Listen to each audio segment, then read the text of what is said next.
Assalamualaikum warahmatullahi wabarakatuh. Saya Timothy Eka Prasetya dari IF4005 dengan NIM 130.16408. Ingin membahas tentang pelajaran bahasa Indonesia dengan judul kalimat efektif. Oke.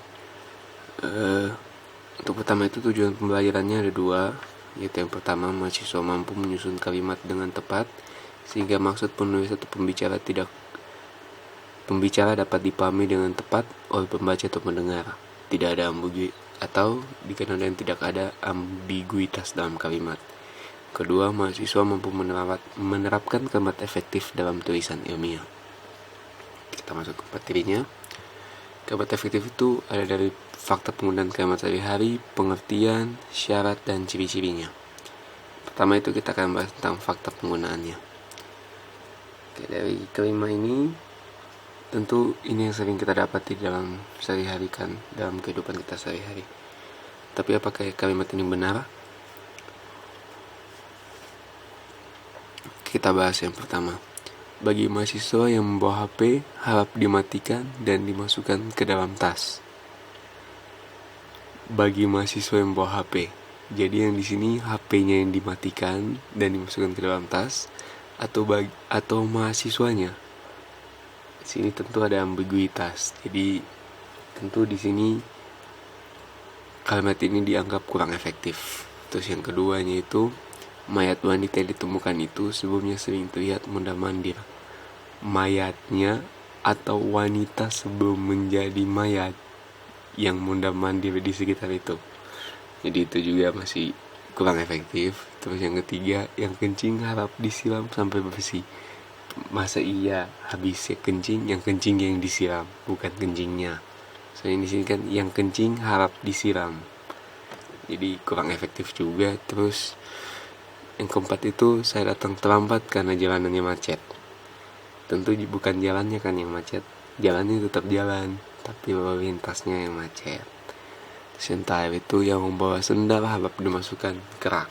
Seperti yang kayak nomor 1 tadi, sandalnya dimasukkan ke rak, atau yang membawa sendalnya yang dimasukkan ke rak. Jadi itu kurang efektif. Tapi faktanya kalimat-kalimat tersebut itu sering kita dapati di kehidupan kita sehari-hari. Jadi sebenarnya kehidupan kita sehari-hari itu banyak kalimat-kalimat yang kurang efektif. Contohnya 5 ini yang sering kita dapati di kehidupan kita. Oke, next. Jadi pengertian kalimat efektif itu adalah kalimat yang dapat membantu menjelaskan sesuatu persoalan secara lebih singkat, jelas, padat, dan mudah dimengerti dan diartikan. Itu dari buku Arif tahun 2013. Terus syarat-syaratnya kalimat efektif itu ada apa aja sih? Nah ini, satunya itu minimal memiliki subjek dan predikat. Jadi tidak bisa dia hanya objek dan keterangan, atau keterangan dan predikat. Itu minimal harus ada subjek, ada predikat. Harus hemat, cermat dan tepat, logis dan sesuai nalar. Kita bahas satu-satu. Ciri-ciri kalimat efektif itu, pertama itu adanya kesepadanan. Maksudnya itu kami memenuhi unsur SPOK tanpa menyamakan subjek. Jadi dia tidak mengulangi subjeknya. Jadi subjek itu cukup satu kali saja. Contohnya, makalah ini membahas penerapan teknologi informasi. Jadi makalah ini kenal subjek, membahas dikenal dengan predikat, penerapan teknologi informasi dikenal sebagai objeknya. Contoh kesepadanan itu, dalam makalah ini membahas sistem teknologi informasi. Kira-kira ini benar apa salah? Ini merupakan contoh yang salah, karena dia itu tidak terdapat subjek dan predikat. Di sini hanya terdapat predikat, tidak terdapat subjek. Dengan persyaratannya tadi, dia harus memiliki subjek dan predikat. Kenapa dalam makalah ini dikenal sebagai keterangan? Karena dia mengandung dalam, sedangkan dia di predikat itu membahas. Jadi dalam makalahnya ini dikenali dengan keterangan. Kecuali makalah, tapi pada contoh yang kedua, makalah ini membahas sistem teknologi informasi. Nah ini baru dikatakan benar, karena dia cukup makalah ini, tidak perlu menggunakan dalam makalah ini. Atau kalau kita mau menggunakan dalam, kita itu bisa berubah jadi dalam makalah ini dibahas, bukan membahas sistem teknologi informasi.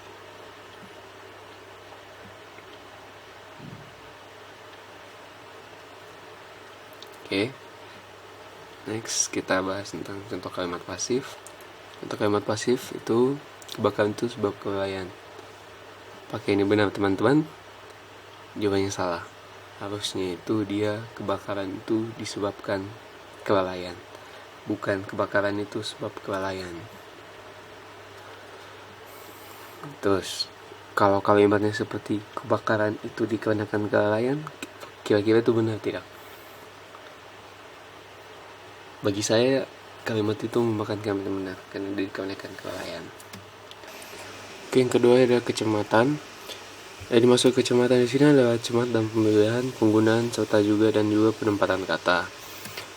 Contohnya ini ada satu, wanita pengusaha yang terkenal itu berkerudung merah. Penempatan kata tersebut tidak tepat sehingga memiliki makna kalimat rancu. Oke, di sini kan wanita pengusaha yang terkenal itu berkerudung merah. Seharusnya itu wanita berkerudung merah itu pengusaha terkenal.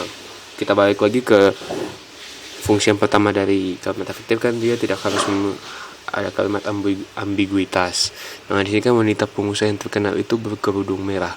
Wanita pengusaha yang terkenal itu berkerudung merah. Berbeda jauh kan pada saat dia wanita berkerudung merah itu pengusaha terkenal.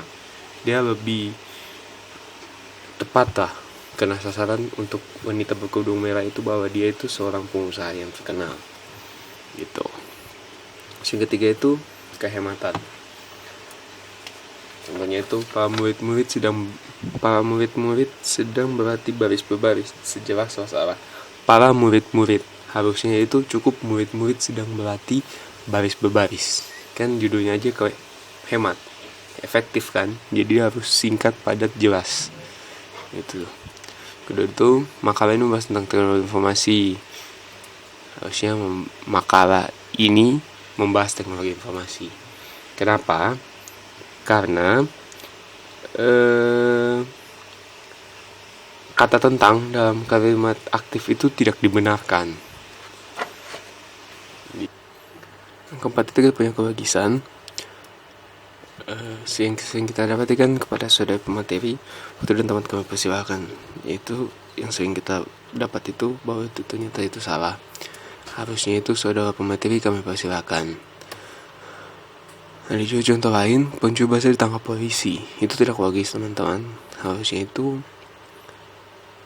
yang bahas itu harusnya polisi, bukan pencuri. Jadi tersebut karena harus dibuat aktif. Kalaupun pencuri, harusnya dia pencuri berhasil menggagas harta yang ada di rumah tersebut. Jadi kalau misalnya pencuri, harusnya dia tujuannya ke pencuri, bukan pencuri bahasa ditangkap polisi. Terus yang kelima itu ada kesejajaran.